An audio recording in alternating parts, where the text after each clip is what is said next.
When did you go from 0 to 1 to the 1 to 10 phase? And what did you do? So it took us about 16 months from launch to get to $1 million Okay.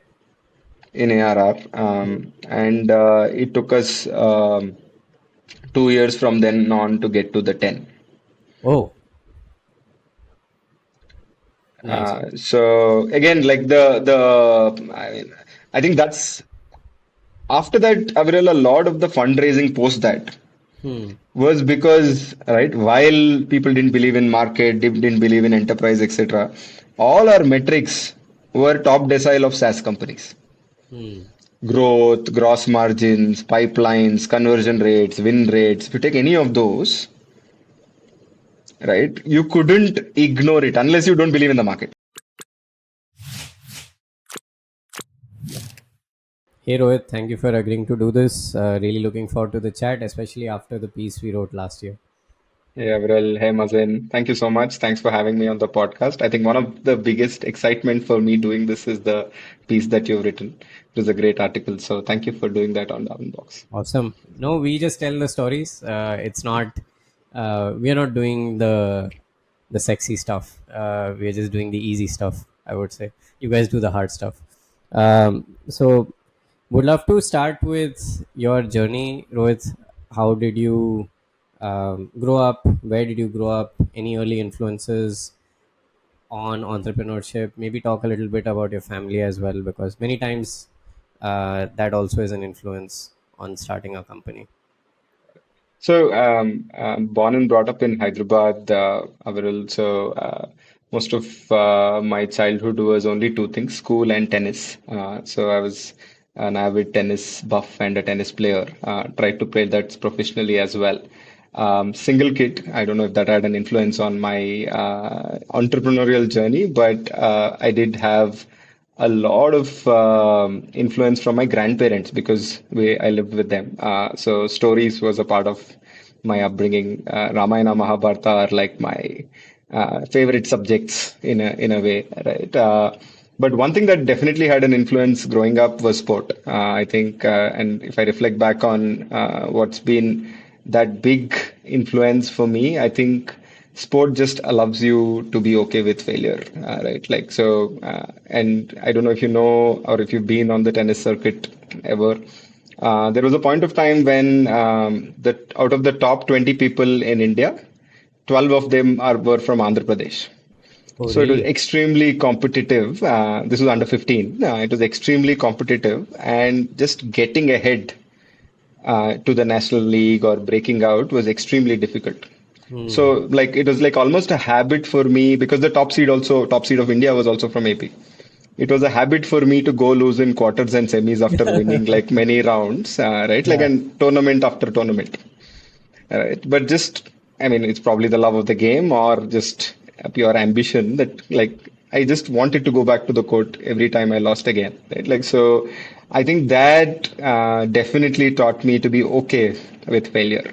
I think that's something that probably academics because of the way it is structured, right? Like you get a rank or you get a score or you're 1, 2, 3, 4, 5, 6, Right. whatever, right? Like so, or there is a percentage or there is a grade you don't experience failure unless you're failing, which is very rare, right? Like the very Right. small percentage of people fail, like in school, etc. So I think that for me definitely was a big influence. Post that, I think did the usual route, right? If you're born in a Telugu land, you either do engineering or doctor. I And then just go to thought US yeah, after that. ideally, that's the Yeah. next step. Yeah. But US was after engineering. So Right. Right. the Of the course. usual route is yeah, usual route Engineering, is like US. study Yeah. math or Yeah. biology because one Correct. of those are the choice. Nobody knows beyond what is beyond that also. Then engineering, and then MS, and then get married, right? Like so, like Correct. that was the path that was set for anybody who's Get a born in green Telugu card land, right? after Like, that, of course. yeah, Get a of course, green all of card. that, right? Like after that Yeah. becomes Satya Nadella also could be an answer, but like I Yes. mean, many Yeah. things, Yeah. many things could be a part No, of I that. mean, I don't think there's a limit to Telugu parents dreaming, so I'm sure Satya Nadella is there in the milestone somewhere. Yeah. But I was having this interesting discussion today, and maybe I'd love to get your opinion because I'm assuming you're Telugu as well.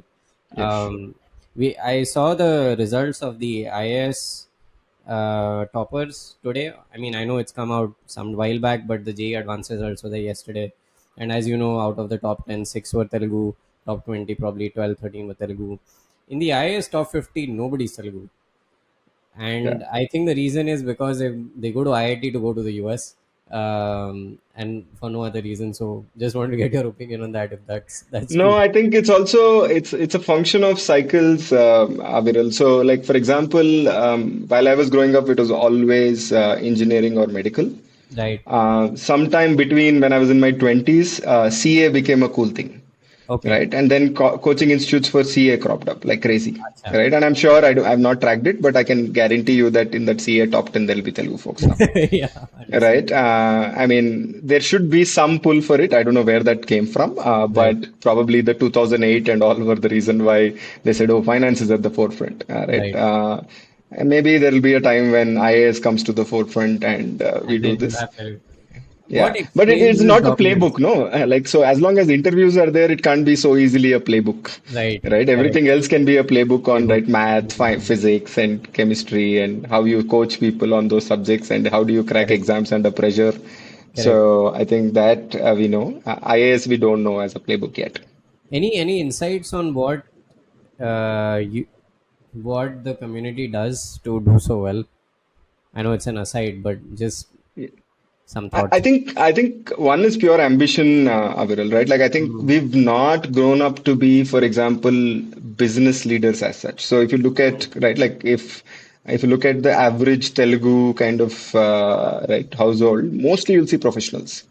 Right, mm, and I could probably generalize that to be South Indians, but mostly right. you'll see professionals rather than business owners, right? Like, Right. so trading money is something that is not natural for any of us while growing up, right? I'm still bad with money, personal finance, for example, right? Mm, Like, because that was not something which was treated as important while right. growing up. It was always about, right, like Do first well in rank, exams. awards, Mm, exams, right? Or in professional lives, right? Promotion, number of people you lead, right? Like the number of reportees you have. Those are the cool things, right? Like, oh, this person was promoted, was celebrated, rather mm, than this person started a company.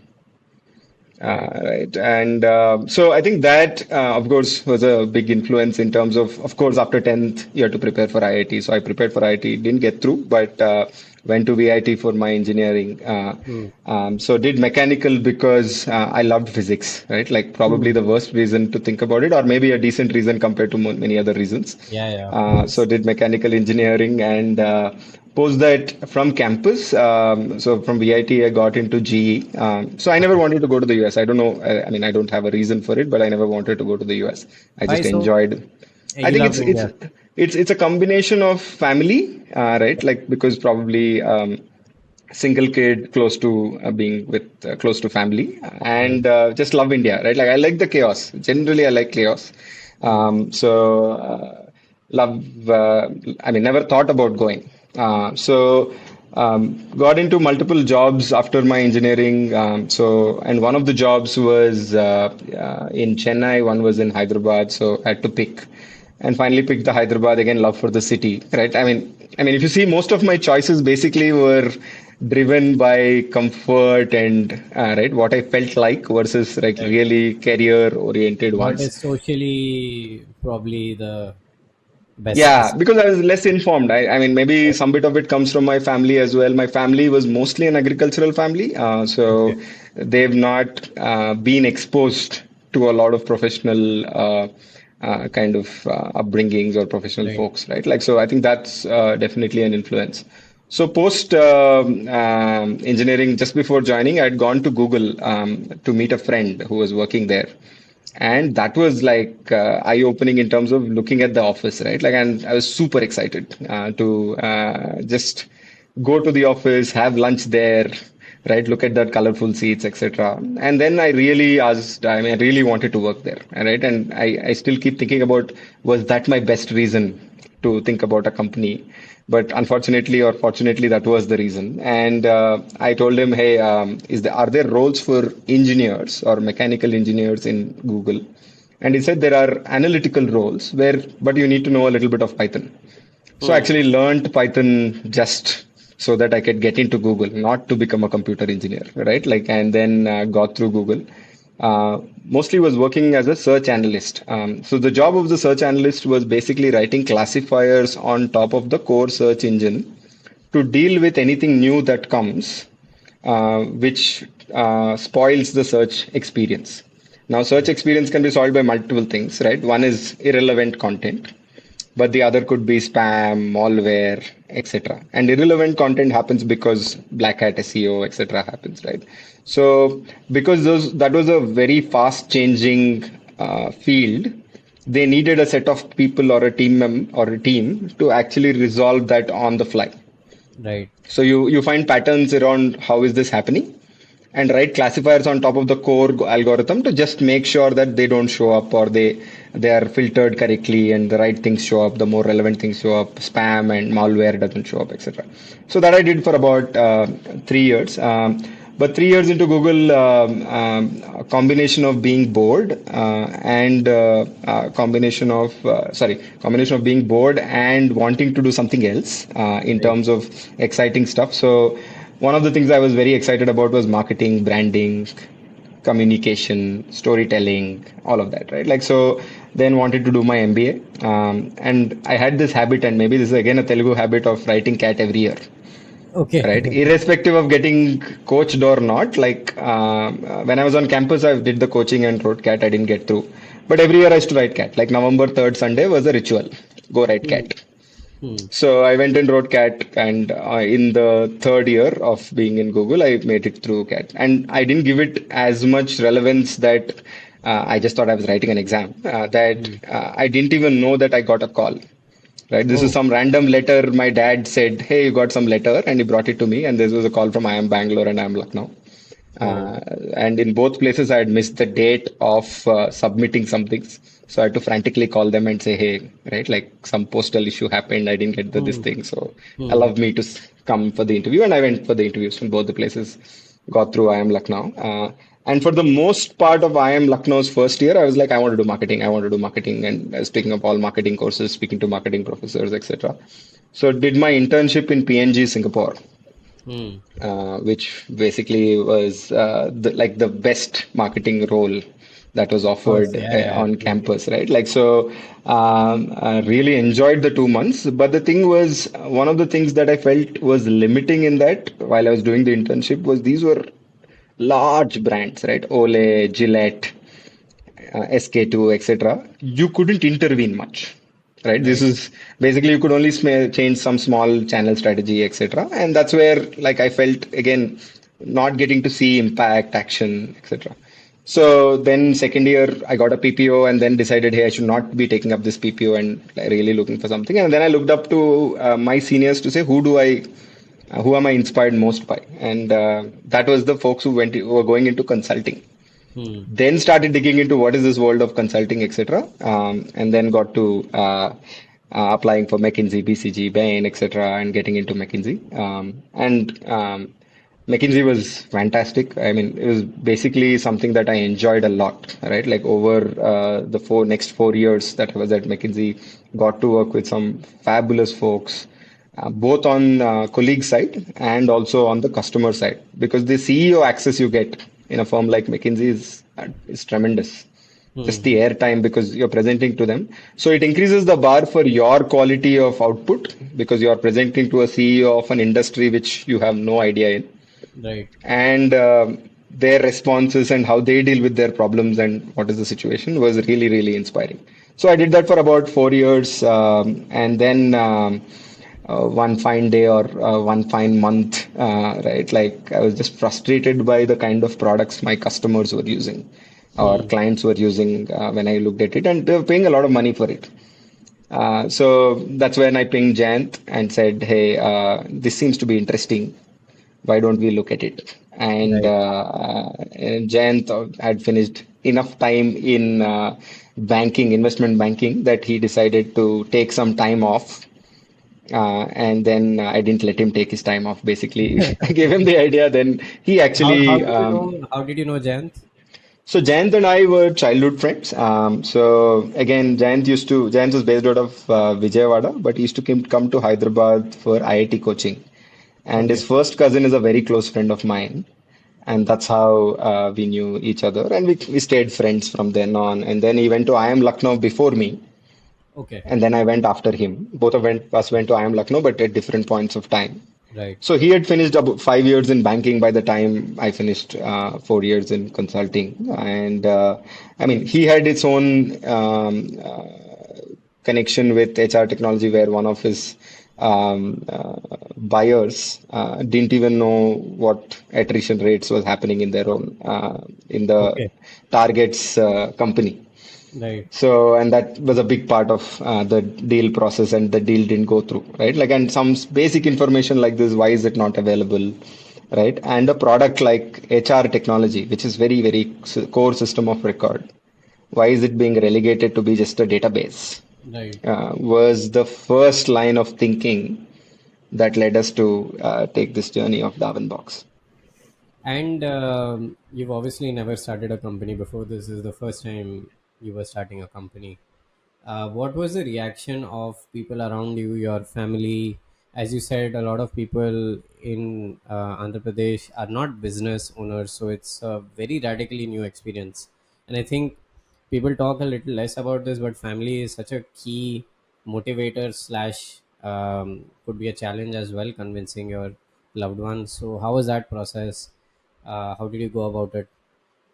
Yeah. So I think one thing which is an advantage and a disadvantage, Aviral, was right. Like as I said, the exposure to this was limited within my family. Understood. Right. Right. Even like for example, the value of a McKinsey BCG kind of a Mm, job versus some other job, etc., was something that I had to explain. Right. Like so. The only thing was entrepreneurship, of course, was going to be from scratch. All right. yes. And that's where there was a lot of apprehension about it. But Yes. the good thing also was very close in the family. My father-in-law is an entrepreneur himself. Okay. So, I mean, he runs a medical institution himself. And so he was very encouraging. Right. He said, "What is there, right? Like, I mean, the worst case, McKinsey will take you back, right? Right. If you're so good, right? I mean, what is the problem?" And the other part was my wife. Of course, she's a doctor, so she was like, "I'm comfortable, right? Like, it's Mm, not like we'll struggle to make our ends meet if you terribly fail as well. So it's okay." right. So all of that was extremely helpful as a part of the journey. I think one of the biggest influences is one of my mentors at McKinsey, and I think I'm saying this because this stuck with me. Right when I was trying to think about this decision as well, he said in a very casual way, he said, "Optimize for the upside. If Hmm. you believe in yourself, just optimize for the upside. Right? Don't evaluate." Right. Don't evaluate risk versus return, risk versus benefit, etc. Right? There are, let's say, two paths in front of you or four paths in front of you. Do the thing that has the highest upside. And building a product for me was that, right? Like, which was, right, impact wise, had the highest upside that I could think of Hmm. in Although any I path would that I've add, taken. maybe downside was protected. As they say that if things would go really bad, you're not in a ruinous situation. So you Correct. obviously talked about that, but I'm just highlighting it because No, no, absolutely, absolutely, and that's where, right, like, and the obviously the caveat of that statement is, right, like, if you trust yourself, right, right? correct, So you'll get a job, right? Like it's not correct, like, right? You'll go away. I mean, go without a job or go without food or shelter, etc. Right? Like right. so, basic roti kapda makan was taken Was care of. taken care of, right. Right? Like so, I just have to optimize for the upside. No, makes sense. And you and Jen got together to start this. You picked a really difficult space and almost a space that is ignored, unsexy. In fact, around the time that you were starting, the Indian tech ecosystem was going through a bust. I'm sure you would recall because you were getting in at that time. The hot things were housing.com, e-commerce Of companies, course. quick commerce at that time, which was your Tiny Owl, and Swiggy had just started. Yeah. And here you were picking a HR SaaS product. In fact, most of the unicorns that are around your cohort as well are largely like these categories: e-commerce, say Meesho. So, was this part of your decision set? Did you even know that these companies are starting, or you were just like, hey, this is a real problem. I think we should solve it. Yeah, I think it's, by the way, there is one more co-founder, Chaitanya, Right, right? So Jayant and I, of course, I mean, knew the problem dearly, but we didn't understand a bit of HR, right. right? I mean, we studied that in our MBA. We did some projects which were HR relevant, but we knew that if we had to solve this, we need to understand HR as a function very well. And Hmm. Chaitanya was a colleague of Jayant, and that's how Okay. he came into the mix, and three of us problem solved on this. Yeah. I mean, the question that you asked is super interesting because, right, like if anybody asked me, and I had the good fortune of serving some of these large tech companies, tech startups, as a consultant as well, Hmm. right? And while I loved the energy and the speed with which they did things, I couldn't associate with the problem, Hmm. right? Or, I mean, they were definitely helping, but how they were helping, right? Whether it is, right, like this burning money and like hockey stick growth in terms of customer acquisition, etc., right? It didn't come naturally to me, right? While Right. I understood those models, it didn't come naturally to me. This was more, right, like a problem that we saw day in and day out because our clients or the people we were dealing with, and Chaitanya was the HR consultant himself. Right. So majority of the time, three of us were spending was with enterprises. Hmm. So dealing with them, understanding the politics that happens in large organizations, their Right. problems, what do you need to manage change there, etc., was very natural for us, right? I mean, understanding stakeholders, understanding buying process, understanding procurement, all of this is something that we understood, right? Like this Correct. is I what mean, we were dealing McKinsey is with. a B2B job, Absolutely. right? It's just Correct. not. In fact, I would have been a consultant. I never ended up being one, but I think it is the most clever business, which is selling a product like a service. It's almost programmed everything, but every interaction and touch point seems like it's new and fresh. Although I know that you guys have these like really detailed knowledge repositories and you're repeating a process again and again. I think those are wonderful businesses. And as you said, stakeholder management, all these things are super important when you're doing B2B of any sort. And I'm one of sure the that. things, Aviral, about McKinsey, right, like, and due credit to them, is one of the beliefs they instill among you is only McKinsey can, Hmm. right? Whether that is a rally cry or branding exercise or whatever that is, right? It works. It's almost like it works very well, and it also pushes the boundaries of your thinking, Hmm. right? Because it is almost like they call out saying, if McKinsey can't find an answer, nobody else can. Hmm. Which means if you have to maintain that bar, I should have been extremely thorough to find that Right. answer. Right. Right. So I think that's again another area where it is a big influence because both in terms of first principle thinking, which is absolutely necessary for any business that you're building, right? You will never know everything, right? You're only solving from first principles.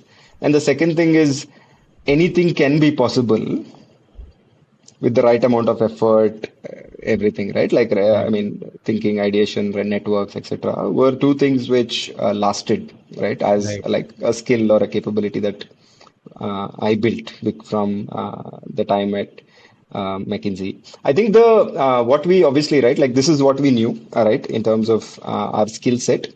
And the other thing was, and I keep saying this to people, if I had all the information that I have today on the day I was starting, I don't know whether I would have started.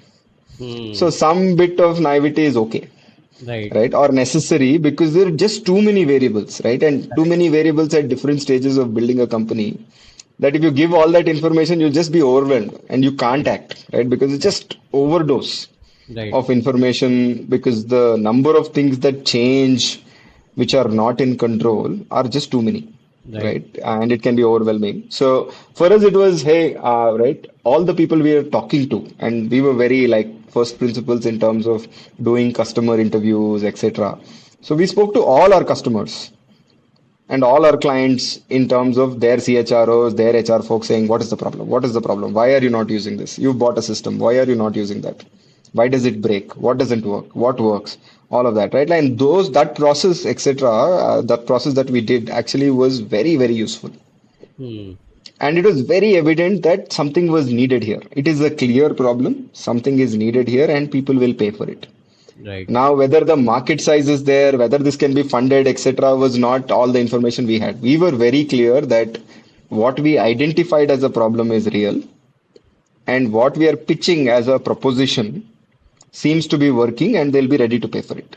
Hmm. That's it, right? Like I think we're very, very clear about that. And to add to that, like at least for me, having done this with Jay and Chaitanya for a bit, right? Like this whole exercise of figuring out fact finding and all of that, I was convinced that if anybody can do this, it is three of us again, Hmm. Very interesting. So the right? McKinsey thought process also helped you start. Yeah. Fascinating. Um, I shared this observation on the number of unicorns at McKinsey founders. It's pretty insane. I think it's the largest organization as a source for unicorn founders in India. I think there are 10 or 11 out of the 100, Probably. including yours, obviously. So there is something, of course. There is a pattern. I think there is a way the talent they select, the talent they coach, mentor through the journey. I think it helps. And so coming back to your choice of space, unsexy, something that people don't probably relate to, especially if you're young and starting out. Why did you pick this problem, especially given the extreme competition that is there in the space? And I'd love to know how you came up with the name, because it's obviously we know what it means, but just the thought process would be very helpful. Got it. Like by virtue of doing all of these conversations, Aviral, right? Like, and these were many conversations where we had to summarize our learnings, etc. Some of them were very, very helpful in terms of going deep, right? Being extremely transparent in terms of why they bought something, etc. Right. Right? Like there are people who were saying, "Hey, it's easy to buy SAP. If it goes wrong, also, right? It has gone right in a few places, right? It's okay." Right? They won't say my choice is bad. But if I Right. pick a product which is a newbie, right, it will always Nobody be nobody blamed is on that. fired for Gets hiring fired for ideas. an yeah. Yeah. That was and those conversations actually helped us understand saying what would make the delta, Hmm. right? Where would be ready to take this pain or risk in terms of starting something new, and we thought we had something there, right? And because of all these conversations, two things that came out very strongly, right, which still are the key pillars of how we build our product, right? Most people were building products for the buyer, right? And in this case, it is the HR technology or HR admin or HR ops person, right? But the fundamental excitement for us for a product like this was that this is the only system of record everybody in the org uses. Yes. You take a CRM, only the sales and marketing teams use. You take an accounting software, only the finance team uses. But HR is the only system which everybody uses, right? Like CEO to the last intern who's joined the organization Correct. experiences this, right? And that's That's a where great we felt insight this by could the. be extremely powerful Yes.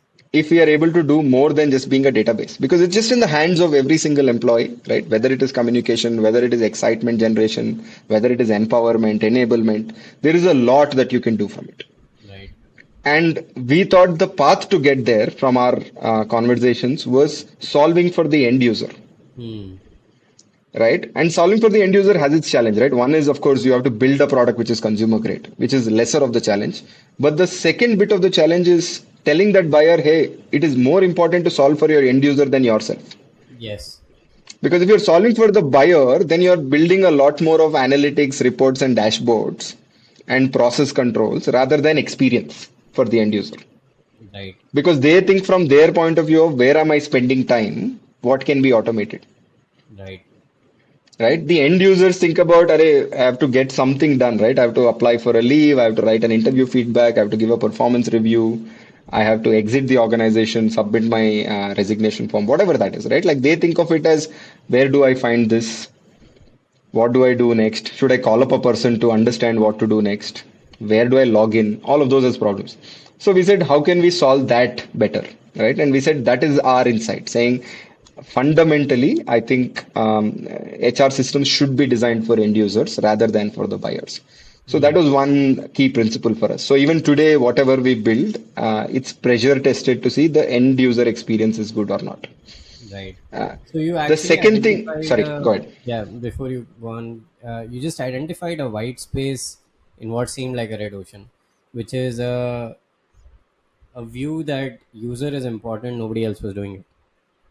Correct, correct. It was an insight to say the outcomes that you want to get out of an HR system will come if you focus on the end user rather than the buyer, right? Like that's it, right? The red ocean still exists. We were hoping that message gets through, right? The second part of it was, right, HR systems predominantly to that point, right, and especially for enterprises, were mostly bought from the West, Hmm. which means, right, like, I mean, I can take names, right? SAP, Oracle, Workday were the predominant players in the space who were selling to CHROs, CIOs for their HR systems, right? There were two problems with this, right? One, they came with a very Western worldview, right? And that need not be wrong, and I'll come to why it's not relevant in HR.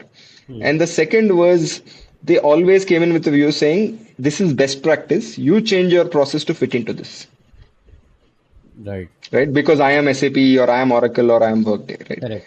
What we thought was two things. One, right, we are building for India, or this is the market that we started off with. Then we want to build for the world. Every country, the HR is culturally influenced, right? This is more people business, right? HR is a people business, right? There is a certain way we grow up, which defines our HR policies and processes compared to any other country, and each country might have its own, right? And the second thing was once you build a global product, you can't have one size fits all. Right. So what we wanted to do was basically build a platform kind of an approach where the core of HR exists, which is your organogram, relationship with your manager, HRBP, HODs, all of that, right?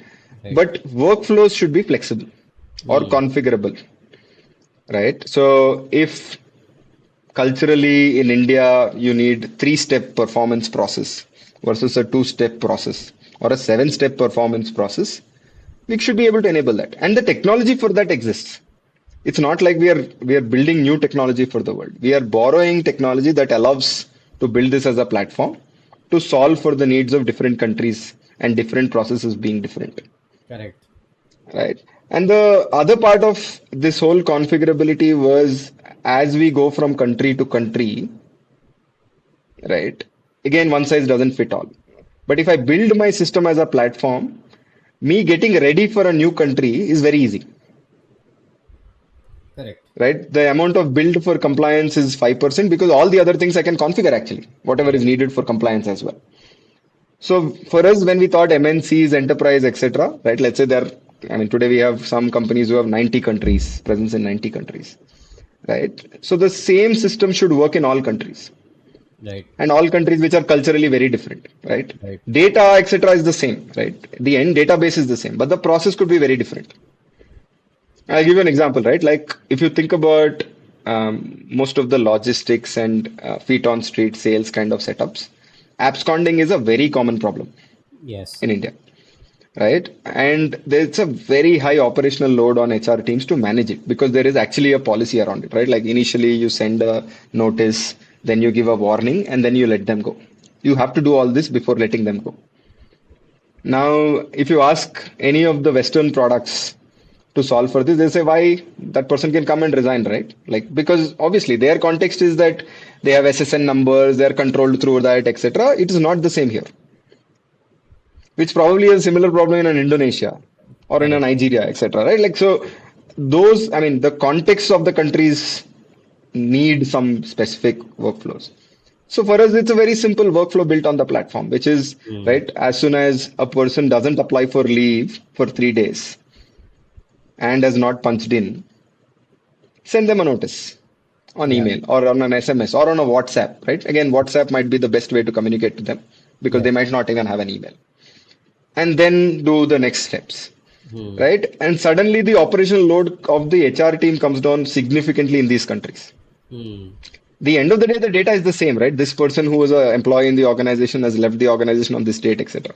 But the process that is going on there The is overhead completely overload is automated. It has come reduced a down lot. significantly.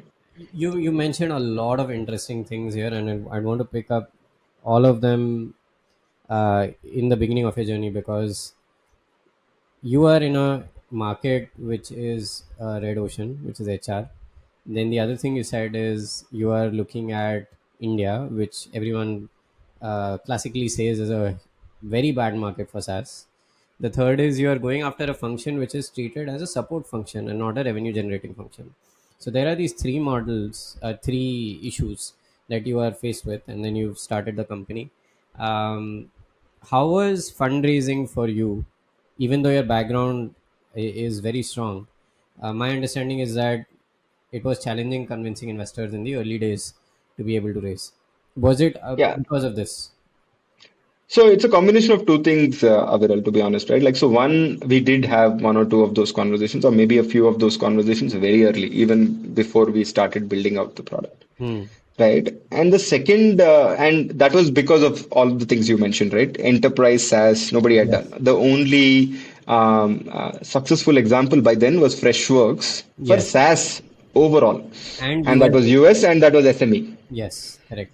Right, and we were saying Asia and enterprise, right? Like Yes. very different, right? Two And other corners also of the also spectrum. support function. Although they are looking at probably a CRM customer support, here you're looking at something that is a core function where everyone cares about reducing cost, not increasing revenue.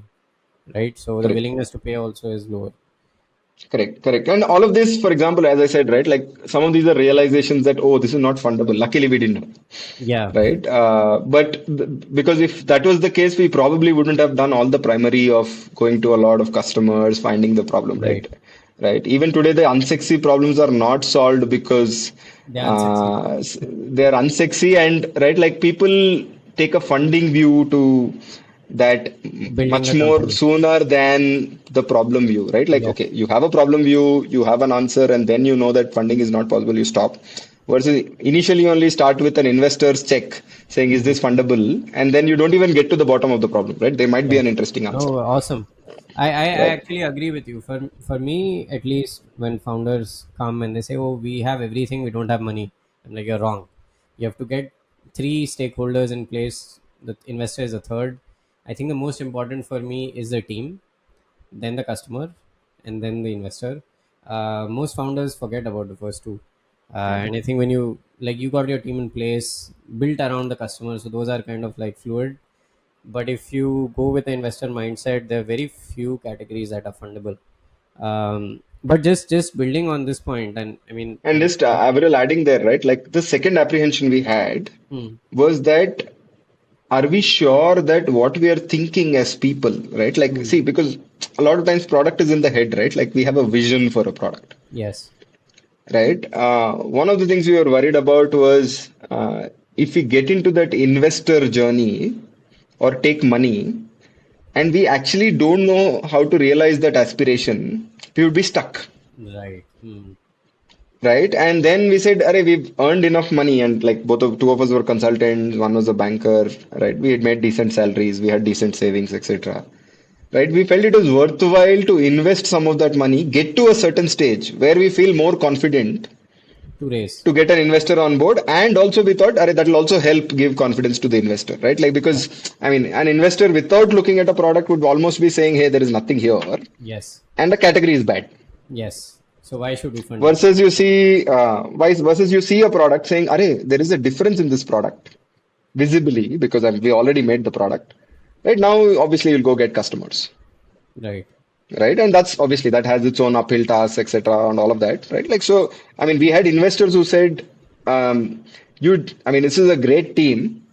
You just tell us that you will do US, Yes, we'll invest." exactly. That was We one had of that as a conversation. hmm, Right, so and going through all of that was very useful because the 1 year from when we started to when we raised money, and because it was probably our own money and like we should not be thinking about that, the hmm, whole culture of the org became very frugal. hmm, So even today we'll probably be one of the most efficient SaaS companies in India in terms of how much we burn to how much revenue we got to, right. Hmm. right? And that came from that first 1 year. Culture scales as well. That's another thing I've Yeah, observed. The 0 to 1 culture that a company has, it scales yeah, along with a lot of things. People say, okay, make these things proper, do this well. Most forget culture also scales. So the zero to yeah. one culture, I've seen companies that are frugal in 0 to 1, they tend to remain frugal through their entire life. I've never seen a company that's gone wild in at 0 to 1, becoming frugal, or being Yeah. frugal and then gone wild. They They almost always have the same DNA. It's like giving birth, right, to a Yeah. species. And we'll come to the Darwin question as well. But did you have a thought that I know it might just be, question that didn't even come to you, but I see this a lot of times. There are a lot of categories which create value but have an issue in capturing it. For example, my favorite is events. They create so much value, so much, like people meeting each other. In fact, a seed investor meeting its future unicorn, etc., etc., in that event. But they are very bad businesses. Was that ever a thought for you as well, that we might be in a situation where, in value creation, poor value capture businesses, you'll have customers saying that we really need this, but then they pay very little. Did that thought cross your mind, or you were No, just it like, did.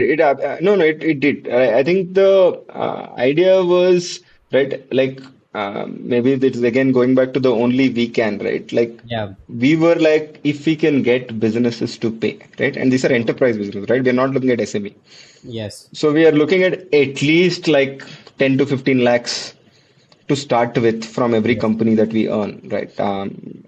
So I mean, while that is less, right? Like it's just $2,000, right? If you think of it as it's like an yes, SME product, yes, but it's still like or $2,000 per month, which is per what I month, mean, yeah, right? Like, yeah, 20,000 a year. yeah, yeah, Mm. yeah, 20,000 a year, and we were like, I think we can build a business which is still like all the SaaS metrics, right? Mm. 80% gross margin, NRR levels, all of that, right? Like future EBITDA kind of thing. We still will be able to. So that is the belief, right? Which is as long as I can get my customers to pay Mm. and I can scale this business, right? I can't like, I mean, it would be a bad business if I am doing that for few customers and like I plateau, right? Right. As long as I'm scaling, right, and I run an operationally efficient ship, Yes. we should be able to do that. And we knew at like, I mean, and we had some examples of like US companies that we had studied, etc., where the per employee realization just kept going up Mm. because brand builds and many other things build. So our starting point should not have been negative. That is what Mm. we had kept in mind, right? Like we was like, even when we start, we should maintain the 70% gross margin, Right. right? So it can only get better from there, right? Which is you get higher realizations for the effort that you do, etc. So our starting point was that, and again, that was another consideration in our head in terms of uh, does it make sense as a business, right? Which we had to figure out once we sell, right? Like we Right. can't go in and say, hey, you'll buy this from me at $500 instead of $2,000, right? And we could, I mean, we didn't sell in some places like that. But some of those we were very clear of. We had our boundary conditions in terms of burn, boundary conditions in terms of margin, etc., which we were able to maintain. I lost you for a sec. That's okay. What's the origin of the name? So, if you think about the second principle, Aviral, right, like which was right, how configurable the product is. When we thought about what is the outcome of that, the outcome was basically we were making large enterprises agile or more amenable to change. Right. So it was basically because our product adapts, it will help or enable organizations to adapt to change. Right. And we strongly believed that, and of course, now it has become more obvious with COVID, etc., that like work structures and all of those will change. But Right. we strongly believed that with technology changes and everything, the way we work will keep changing. Right. And you need a product that is more adaptable to change. And that's where we are helping organizations to evolve faster was where it started with. Right. And then evolution, Darwinbox. Of course, the domain was available. It was like the Right. last part of the whole problem solving process.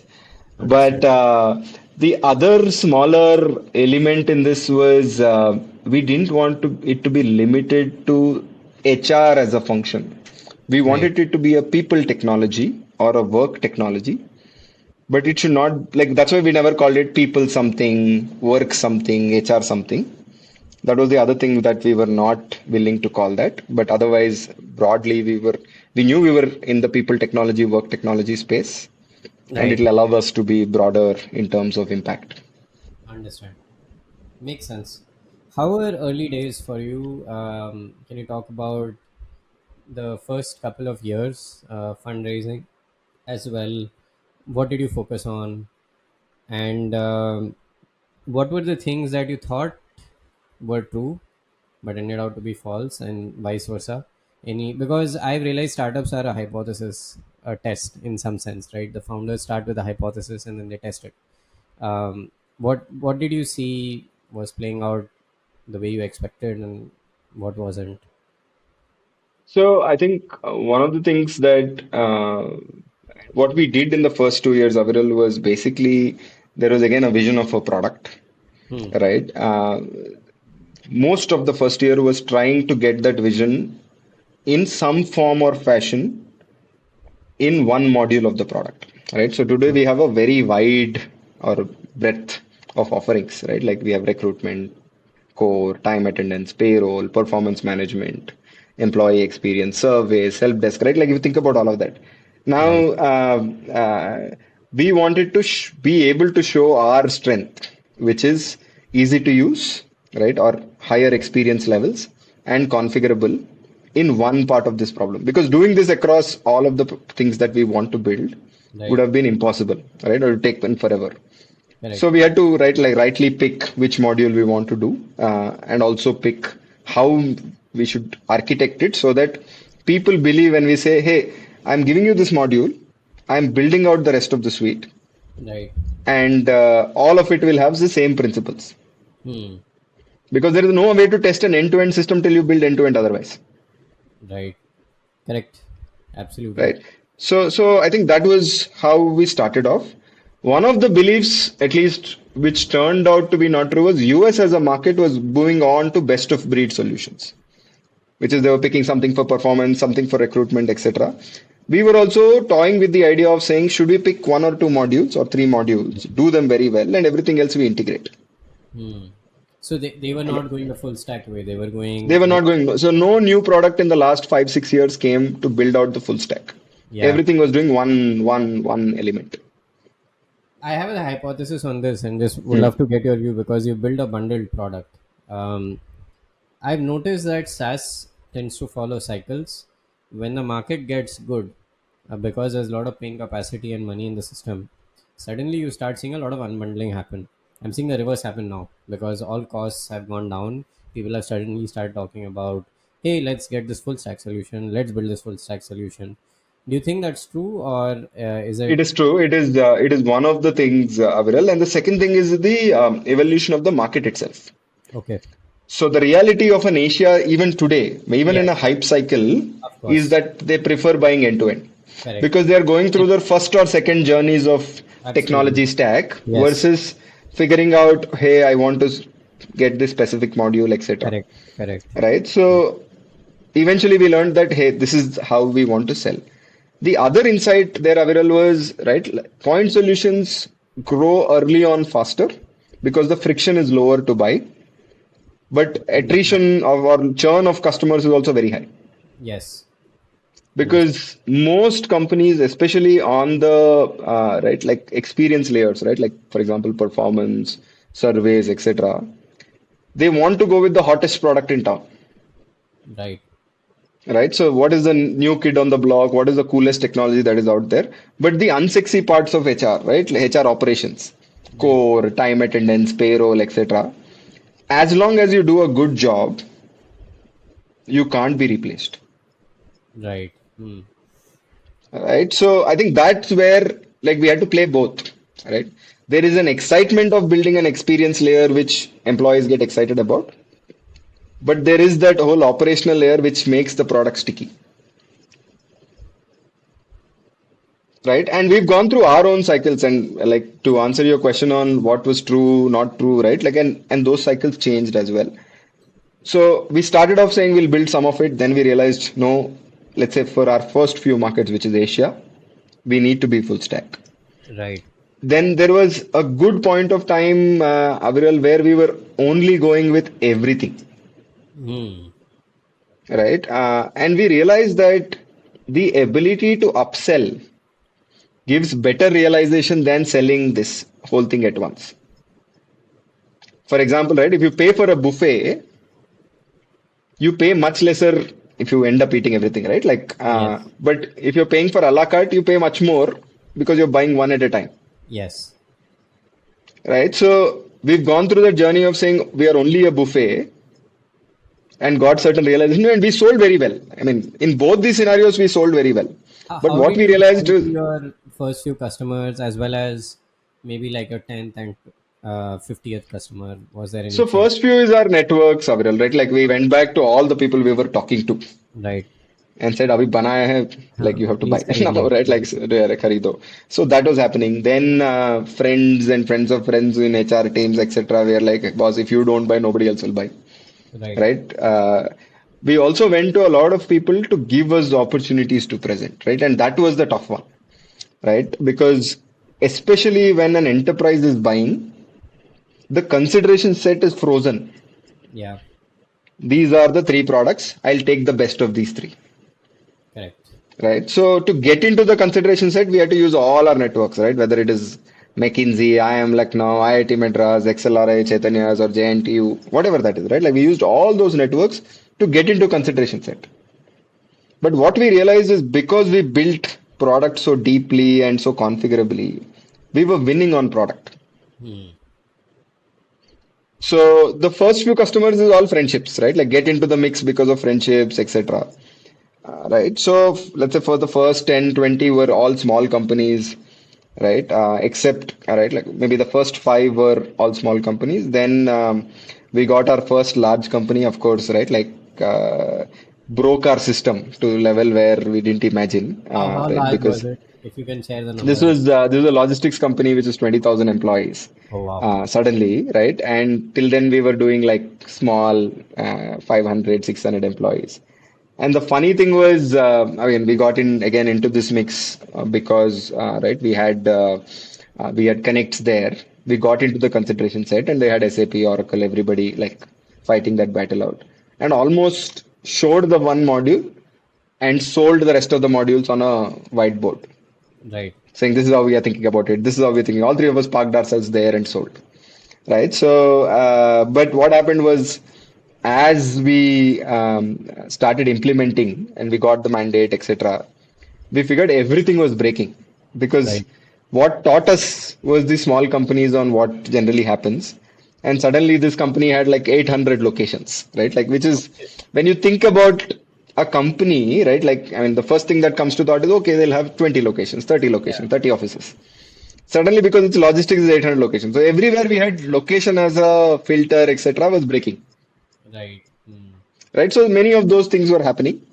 Luckily, I think, right, like we went back to them. There was a certain plan of going live. We went back to them and said, hey, right, we screwed up. Hmm. And like some of these actually built culture for us, right? We said we screwed up. But any other system you want to take will take this much time. Give us that time, right? If we are not able to do it by then, right, we are sorry and we'll enable whatever you need to, and we'll work and implement the other product if you want.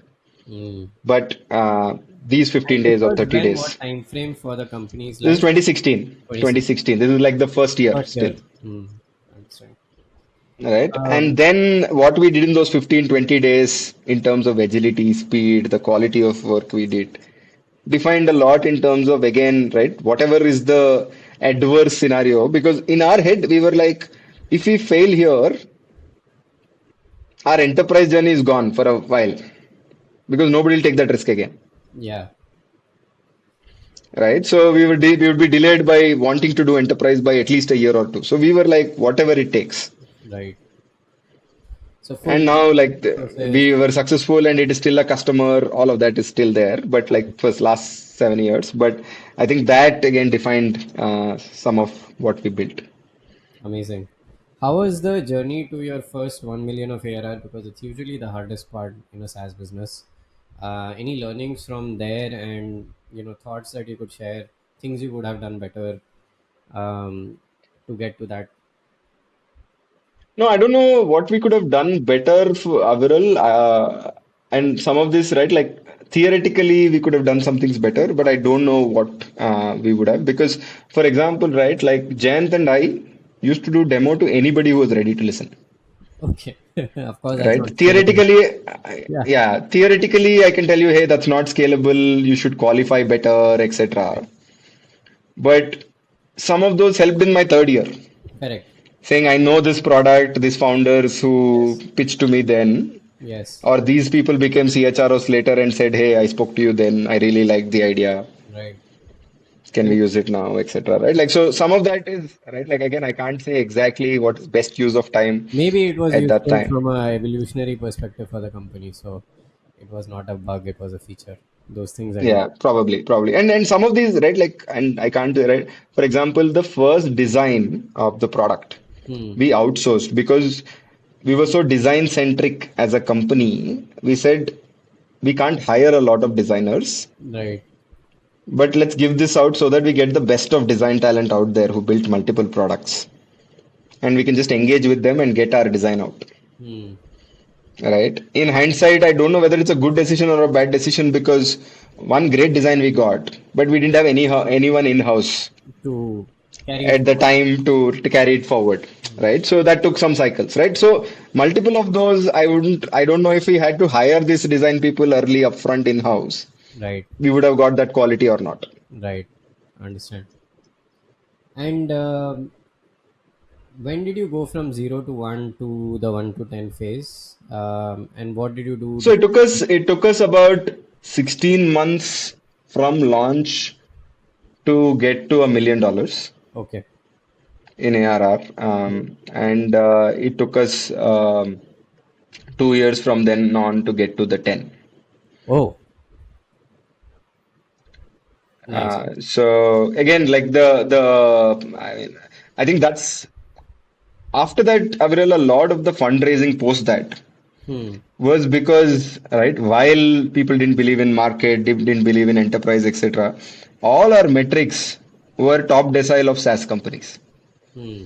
Growth, gross margins, pipelines, conversion rates, win rates. If you take any of those, right, you couldn't ignore it unless you don't believe in the market, right? And there were investors, they continue to be investors who don't believe in the market, Right. but it came through because our execution was very strong. Hmm. And how was the fundraising journey after these things started to shape up in terms of core metrics, etc. Yeah, so I think the first fundraising happened when we got that first two, three smaller customers only, Right. right? Like we had investors like India partner Satish and Mohandas Pai from 314 Right. investing Right. in the first round. Again, Mohandas Pai investing was strong validation because he was the CHRO, CFO of Infosys. Right. And he really validated our insight around employee. Hmm. Right, in his quintessential style, he said, "Hey, right, like you're building for the right guy, right? Right. Hmm. So I think that was very good validation for us very early on, right? Like because we were looking at enterprises. He had obviously was the CHR of one of the largest enterprises in India, right? Then a year from then, we raised money from Lightspeed. Hmm. Again, the interesting part was both Satish from India and Dev from Lightspeed both had run software companies in the valley. Right. So while till even in 2017, there were very few SaaS companies who raised funding. Hmm. Luckily, on our board, at least we had two people who had built SaaS businesses, experience. software businesses in the US. So that was extremely helpful, right? Hmm. Like it was not that we were educating a VC or anybody, right? And Right. that tends to happen when it is their first investment in a certain category. And Understood. Lightspeed by then in the US had done some of the best SaaS investments, right? App Dynamics, Nutanix, all of MuleSoft, all these were Lightspeed investments. So it's Right. good learning from the Lightspeed partners in the US as well. Understood. So this was 2017. Then we raised a round of funding from Sequoia in 2019. That was the time when we launched Southeast Asia as Hmm. a market. So till 2019, from 2016 entering market to 2019, we were doing only India. 2019, we raised money and went to Southeast Asia. 2020, we raised money from 2021, we raised money from Salesforce. Hmm. Again, we were the first Asia investment for Salesforce. Right. So that was again a very powerful strategic investors to have on our side because there's a lot of learning from the Salesforce journey, right? Like they are like the biggest guys in SaaS out Yeah, there. they're the pioneers of SaaS, I think. Yeah, absolutely, in a way, Yeah, right? Like so, and then TCV round happened in 2021 end or 22 beginning, and the last round was with Microsoft, right? Like last few months back. right, Again, very exciting because this is a company all of us looked up to right, in terms of B2B, right? Like they are the strongest player on the B2B front. right, And the amount of innovation they were bringing in, which is extremely helpful for us, right? Like mm, whether it is Teams, whether it is LinkedIn, whether it is Power BI, and now right, Copilot. And our product teams are working very closely right. to bring a lot of things into the market now. Can you tell us a bit about that transition? You kind of glossed over it, but the transition from moving from India to going across Southeast Asia, how did you go about doing that? And I mean, there must And be Rohit, So I just initial. think adding for us, to that yeah. question, does India have money to pay for SaaS?